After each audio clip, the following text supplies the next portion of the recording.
നമസ്കാരം. ഖുർആൻ വിശേഷിപ്പിച്ച ഉമ്മത്തൻ വസത്ത, അതായത് ഉത്തമ സമുദായമെന്ന ആശയത്തെക്കുറിച്ചാണ് നമ്മളിന്ന് സംസാരിക്കുന്നത്. അതെ. നമ്മുടെ കയ്യിലുള്ള ലേഖനങ്ങളെ അടിസ്ഥാനമാക്കി എന്താണ് ഈ ആശയം, എങ്ങനെയായിരുന്നു അതിന്റെ ആദ്യകാല പ്രയോഗം, ഇന്നിതിന് എന്ത് പ്രസക്തി, ഇതൊക്കെ നമുക്കൊന്ന് നോക്കാം. ശരിയാണ്. വസത്തൻ എന്ന വാക്ക് തന്നെ, അതായത് തീവ്രതകളില്ലാത്ത ഒരു മധ്യമ നിലപാട്, ലളിതവും എന്നാൽ മൂല്യങ്ങളിൽ ഉറച്ചുനിന്നുമുള്ള ഒരു ജീവിത രീതി പിന്തുടർന്ന സമൂഹം. ഖുർആൻ അങ്ങനെയൊരു സമൂഹത്തെയാണ് ഉദ്ദേശിച്ചത്.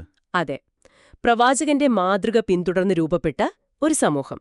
ഇതാണ് സത്യത്തിൽ ആദ്യത്തെ ഇസ്ലാമിക രാഷ്ട്രത്തിന്റെയൊക്കെ അടിത്തറയെന്ന് പറയുന്നത്. അപ്പോ നമുക്ക് ആ ഒരു കാലഘട്ടത്തിലേക്ക്, അതായത് റാഷീദീൻ ഖലീഫമാർ എന്നറിയപ്പെടുന്ന ആദ്യത്തെ 4 ഭരണാധികാരികളുടെ കാലത്തേക്ക് ഒന്ന് ശ്രദ്ധ കേന്ദ്രീകരിച്ചാലോ? തീർച്ചയായും. എങ്ങനെയായിരുന്നു അവരുടെ ഭരണം?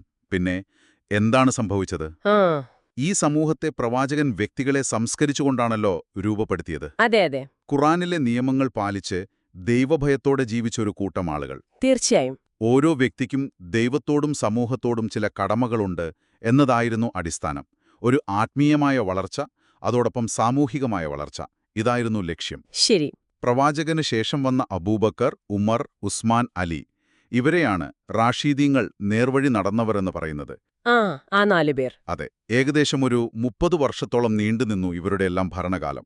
ആദ്യ ഖലീഫ അബൂബക്കർ സിദ്ദീഖ്, അദ്ദേഹത്തിന്റെ ആ സ്ഥാനാരോഹണ പ്രസംഗം അത് വളരെ പ്രസിദ്ധമാണല്ലോ. അതെ. താൻ നേതൃത്വം ചോദിച്ചു വാങ്ങിയതല്ല, എനിക്ക് തെറ്റുപറ്റിയാൽ നിങ്ങൾ തിരുത്തണം, ദൈവത്തെയും റസൂലിനെയും അനുസരിക്കുന്നിടത്തോളം എന്നെ അനുസരിച്ചാൽ മതി എന്നൊക്കെ പറഞ്ഞു. ശരിയാണ്. ഒരു ഭരണാധികാരിയുടെ അധികാരം എന്നത് ജനങ്ങളോടുള്ള ഉത്തരവാദിത്തം കൂടിയാണ് എന്ന വലിയൊരു സന്ദേശം അതിലുണ്ട്. അന്നത്തെ കാലത്തതൊരു വിപ്ലവകരമായ ചിന്ത തന്നെയായിരുന്നിരിക്കണം. അതെ. അത് തന്നെയാണ് റാഷിദീൻ ഭരണത്തിന്റെ പ്രധാന സവിശേഷത. ഭരണം എപ്പോഴും പൊതുനന്മയ്ക്കു വേണ്ടിയായിരുന്നു. നിയമത്തിനു മുന്നിൽ എല്ലാവരും സമന്മാരായിരുന്നു, ഖലീഫയും സാധാരണക്കാരനും. ഉദാഹരണങ്ങൾ വല്ലതും? ധാരാളം. ഖലീഫ ഉമർ, അദ്ദേഹം നിയമിച്ച ഒരു ന്യായാധിപന് മുന്നിൽ ഒരു കേസിൽ സാധാരണക്കാരനെ പോലെ ഹാജരായിട്ടുണ്ട്. അതുപോലെ ഖലീഫ അലി, ഒരു ജൂതനുമായുള്ള കേസിൽ വിധി തനിക്കെതിരായി വന്നപ്പോൾ അത് പൂർണ്ണ മനസ്സോടെ അംഗീകരിച്ചു. അത്ഭുതം തന്നെ. ഭരണാധികാരി തന്നെ നിയമത്തിനു മുന്നിൽ തുല്യനായി നിൽക്കുക. അതെ, അത് ജനങ്ങൾക്ക് ഭരണത്തിലുള്ള വിശ്വാസം കൂട്ടി. തങ്ങൾക്ക് നീതി കിട്ടും, തങ്ങൾ സുരക്ഷിതരാണ് എന്നൊരു ബോധ്യം അതുണ്ടാക്കി. സാമ്പത്തിക കാര്യങ്ങളിലും ഈ നീതി ഉണ്ടായിരുന്നോ? തീർച്ചയായും. സക്കാത്ത് നിർബന്ധമായി പിരിച്ച് ആവശ്യക്കാർക്കെത്തിച്ചു. സ്ത്രീകൾക്ക് ഖുർആൻ നൽകുന്ന സാമ്പത്തിക അവകാശങ്ങൾ ഉറപ്പുവരുത്തി. എല്ലാവരുടെയും ജീവനും സ്വത്തിനും സംരക്ഷണം നൽകി. അമുസ്ലിം പൗരന്മാരുടെ കാര്യമോ? അവരോടുള്ള സമീപനം എങ്ങനെയായിരുന്നു? അമുസ്ലിമുകൾ, അതായത് ദിമ്മികൾ എന്ന് വിളിക്കപ്പെടുന്നവർ, അവർക്ക് പൂർണ്ണ സംരക്ഷണം നൽകി. ദിമ്മികൾ? അതെ, ഇസ്ലാമിക രാഷ്ട്രത്തിലെ സംരക്ഷിതരായ അമുസ്ലിം പൗരന്മാർ, അല്ലാഹുവിന്റെയും റസൂലിന്റെയും സംരക്ഷണത്തിലുള്ളവർ എന്നാണ് അവർ അറിയപ്പെട്ടത്. അവരെ ഉപദ്രവിക്കുന്നതിനെതിരെ പ്രവാചകർ തന്നെ ശക്തമായി താക്കീത് ചെയ്തിട്ടുണ്ട്. ഖലീഫ ഉമർ മരണക്കിടക്കയിൽ പോലും പിൻഗാമിയോട് ദിമ്മികളോടുള്ള കരാറുകൾ പാലിക്കണം എന്നുപദേശിച്ചു. ഖലീഫ ഉമർ ജെറൂസലേം കീഴടക്കിയപ്പോൾ അവിടുത്തെ ജനങ്ങൾക്ക് കൊടുത്ത ഒരു ഉടമ്പടിയുണ്ടല്ലോ. അത് വളരെ പ്രധാനപ്പെട്ടതാണ്. ഉറവിടത്തിൽ സർ തോമസ് ആർണോൾഡ് അതിനെക്കുറിച്ച് പറയുന്നുണ്ട്. ജീവനും സ്വത്തിനും പള്ളികൾക്കും കുരിശുകൾക്കും സംരക്ഷണം വാഗ്ദാനം ചെയ്തുവെന്ന്. അതെ, മതപരമായ കാര്യങ്ങളിൽ ആരെയും നിർബന്ധിക്കില്ലെന്നും ഉറപ്പു നൽകി. യുദ്ധരംഗത്ത് പോലും മനുഷ്യത്വം കാണിച്ചിരുന്നുവെന്ന് പറയുന്നുണ്ടല്ലോ. ശരിയാണ്.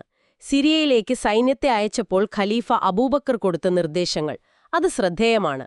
ചതിക്കരുത്, അതിക്രമം കാണിക്കരുത്, കുട്ടികളെയോ വൃദ്ധരെയോ സ്ത്രീകളെയോ കൊല്ലരുത്, മരങ്ങൾ നശിപ്പിക്കരുത് എന്നൊക്കെ. അതെ, ഫലവൃക്ഷങ്ങൾ നശിപ്പിക്കരുത്, ആരാധനാലയങ്ങളിൽ ഒതുങ്ങിക്കഴിയുന്നവരെ വെറുതെ വിടുക, അങ്ങനെ പോകുന്നു ആ നിർദ്ദേശങ്ങൾ. പക്ഷേ ഈയൊരു സുവർണ കാലഘട്ടം ഏകദേശം 30 വർഷമെന്ന് പറഞ്ഞു. പിന്നീട് എങ്ങനെയാണ് ഇതിൽ മാറ്റങ്ങൾ വരുന്നത്? അതാണ് പ്രശ്നം. റാഷിദീൻ കാലഘട്ടത്തിന് ശേഷം ഖിലാഫത്ത് പതിയെ പതിയെ രാജഭരണത്തിന്റെ സ്വഭാവത്തിലേക്ക് മാറി. അധികാരത്തിനു വേണ്ടിയുള്ള വടംവലികൾ, ആഭ്യന്തര യുദ്ധങ്ങൾ, ഇതൊക്കെയുണ്ടായി. ശരി. ഇതിനിടയിൽ സംഭവിച്ച മറ്റൊരു വലിയ കാര്യം, പ്രവാചകന്റെ പേരിൽ ഒരുപാട് കെട്ടിച്ചമച്ച ഹദീസുകൾ, അതായത് വചനങ്ങൾ പ്രചരിക്കാൻ തുടങ്ങി എന്നതാണ്. കെട്ടിച്ചമച്ചതോ? അതെ. ഇമാം ബുഖാരിയെ പോലുള്ള ഹദീസ് പണ്ഡിതന്മാർ ലക്ഷക്കണക്കിന് ഹദീസുകൾ പരിശോധിച്ച് വളരെ കുറച്ചെണ്ണം മാത്രം സ്വീകാര്യമായി കണ്ടത് ഇതിന്റെ വ്യാപ്തിയാണ് കാണിക്കുന്നത്. 6 ലക്ഷത്തിൽ നിന്ന് 7000-ൽ താഴെ മാത്രം. വലിയൊരു സംഖ്യയാണല്ലോ ഒഴിവാക്കിയത്.